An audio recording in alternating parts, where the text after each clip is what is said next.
ఎన్నికల హామీలపై పదే పదే అడుగుతున్నందుకు సీఎం రేవంత్ తనపై కక్ష కట్టారని ఆరోపించారు బీఆర్ఎస్ ఎమ్మెల్యే హరీష్ రావు.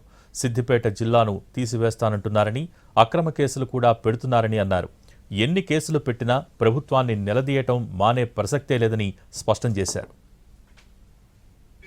మరి ఏది 4,000 పింఛన్ ఆడబోయిందని అడుగుతున్నా తప్ప ఇది. అప్పుడు ఓట్లప్పుడు ఏం చెప్పిండు, అరే కేసీఆర్ 200 ఉంటే 2,000 చేసిండు, నా గుద్దురిని 4,000 చేస్తా అన్నాడు. నమ్మి గుద్దిరి. మరి ఏది 4,000 అని అడుగుతున్నా తప్ప.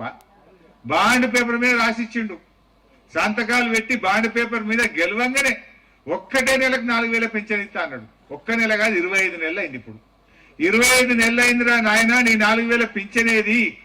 మా అవ్వ తాతలకు, మా బీడీలు చేసే అక్క చెల్లెళ్లకు నువ్వు 50,000 బాకీ పడ్డావు రేవంత్ రెడ్డి అనుకొని నేను బల్ల గుద్ది అసెంబ్లీలో అడుగుతున్నాయి తప్ప. నేను అడుగుతున్నాను, నా మీద కోపమైన, నా మీద కేసులు పెడుతుండు, నా ఎంబడబడుతుండు.